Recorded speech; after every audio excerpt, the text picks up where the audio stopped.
Well, it's DC Universe Decisions number 3. This was the 4-part limited series back in 2008 that was DC's answer to why are comics getting so political by going all in on politics. This series promised, it promised to tell you how your favorite superheroes are they Republican or are they Democrat? Who would Superman vote for? But rather than use actual Republicans and Democrats like Barack Obama and John McCain, they used fictional people to kind of at least maintain some semblance of difference. This is the 3rd issue. Somebody is trying to kill all the candidates. Who is it? And will the heroes solve the mystery?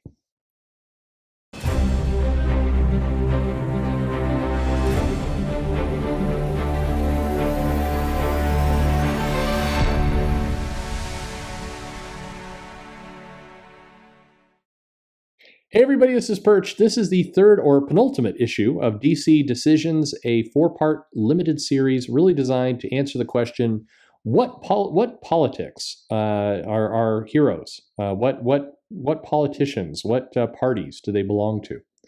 And it sort of does that. We've revealed a number of things. I mean, shocking, Green Arrow's a Democrat and Guy Gardner is a Republican.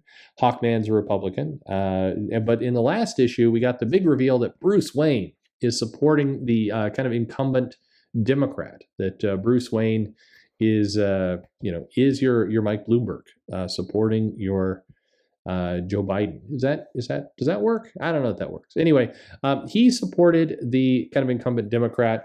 Superman, meanwhile, has been like, this all is dumb. You all are dumb. Lois Lane is on the case trying to get the story of who is actually supporting who. Who do our heroes stand for? That's the most important possible thing that they could have her doing. And somewhere in the midst of this, some mysterious character that we do not know is hopping into people's minds and controlling them and trying to get them to assassinate the president. Or sorry, not the president, the candidates for president. So bad news there. Will we discover the mystery? Well, in this 3rd issue, we open right up with this voiceover, and an unprecedented move in American politics. Superheroes are taking sides. So it's been an avalanche of people, and then the news being the news they mentioned, and in addition to all those superheroes, mega billionaire Bruce Wayne also endorsed a candidate that has nothing to do with the heroes, but sure. So at any rate, so as they do this, Wonder Woman comes in to meet with Ridgway, who is drawn differently than in previous issues, but that's all right. So Ridgway is basically here to ask for her support and endorsement. And she says, look, if you can't win, she gives an interesting answer, which is, I've read through your position papers and heard your speeches, and though there were in agreement, this isn't a country of warriors. Candidates with a strong moral compass and willingness to make the hard decisions no longer appeal to the majority living here. And if you can't win, I've expended my political capital in a losing battle, and I'm not accustomed to losing battles. It's ballsy. Kind of Wonder Woman's basically saying, I like warriors, you're a warrior, but this country is full of a bunch of pussies who don't respect warriors. And because of that reason, there's a good chance you'll lose, and I don't want to support you because if you lose, I look bad, so piss off, man. And so he makes a compelling argument and says, "Look, we share beliefs, and come on, and all the rest." And so she finally kind of decides, "Hey, you know what? I'm not going to endorse you, but I will go on record as supporting the beliefs we share," which is an interesting way of doing it. It's basically saying, hey, she's not going to endorse my campaign, but she's going to say she agrees with me in all of my policies, which is like, I mean, okay, sure, maintain that difference there. And then they comment on the fact that she wears the flag and everything else. So Superman's flying around just like morons. And, and then they have the meta commentary of like, Guy Gardner's endorsement didn't move his numbers an inch, and Hawkman's barely got support. But now with Wonder Woman, his numbers are shooting through the roof, and poor old McClellan is hosed. She's not going to hope to win the primary.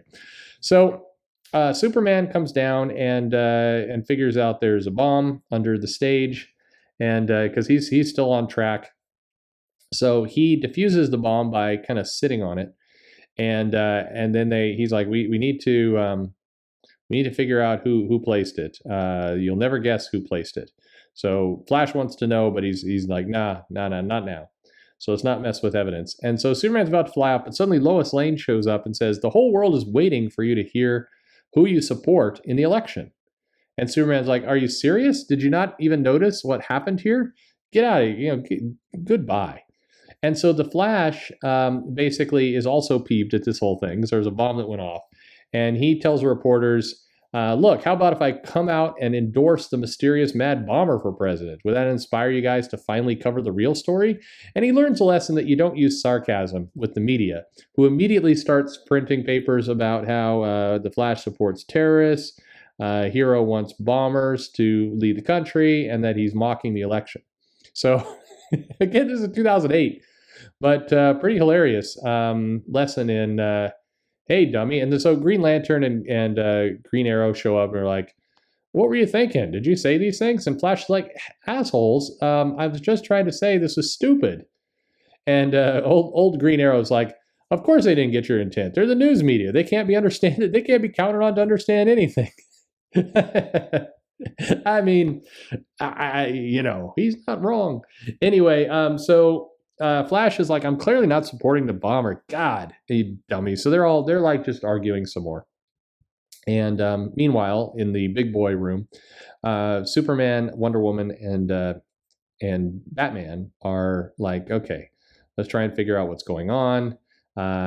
Martin Suarez himself put the bomb under the briefcase. So it's like, this is kind of weird in that Batman's like, it makes no sense he'd want to kill himself that way. And Superman's like, well, obviously, detective, he was being controlled. And, why use a time-delayed bomb to do it? So at any rate, so they kind of are kind of still playing over this mystery, but they're like, he has to take possession of the victim to control them and has to abandon the host just before death or he dies too. And that gets them to really say, okay, I think we're narrowing down who's behind all this.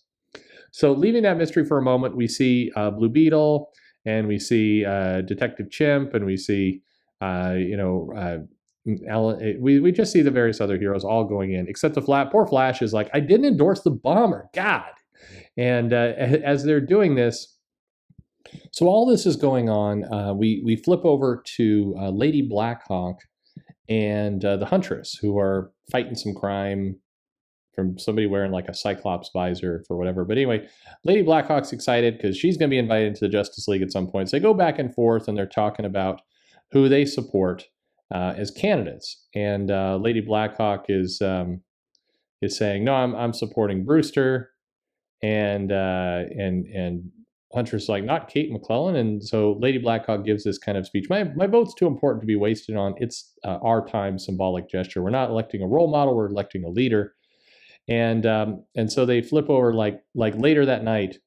Huntress basically steals her line and says, I'm voting for Kate because she's, it's not just because she's a woman. It's that we're not wasting it on a symbolic gesture. We aren't electing a national role. So she basically takes Lady Blackhawk's whole comment.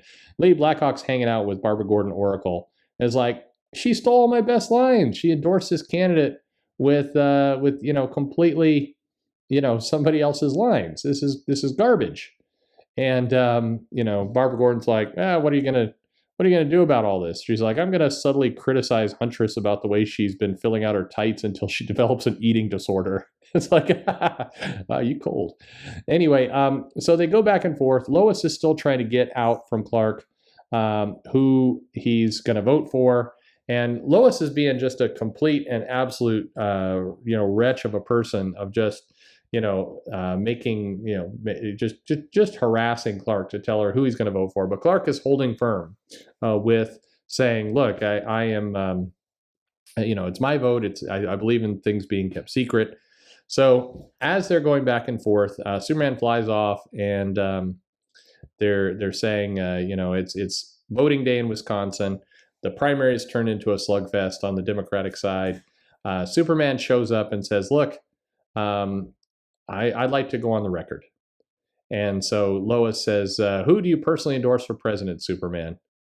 And as he starts to give his statement, and he's starting with it, as an immigrant to this country, I think And just as he does this, suddenly they discover somebody is got a bomb, and so they jump in, and Superman is almost taken control of because he doesn't have kind of the magic kind of sunglasses to keep him safe. Um, green and instead, this mysterious form jumps into Hal Jordan, and they realize, aha, it's Jericho. Jericho has turned evil and is trying to take over people in order to kill candidates. That's where our issue ends. It's dangerous. Hal Jordan taken over by Jericho, and he's got a weapon without limits now in the Green Lantern power ring. He's going to kill off some politicians. That can't be good.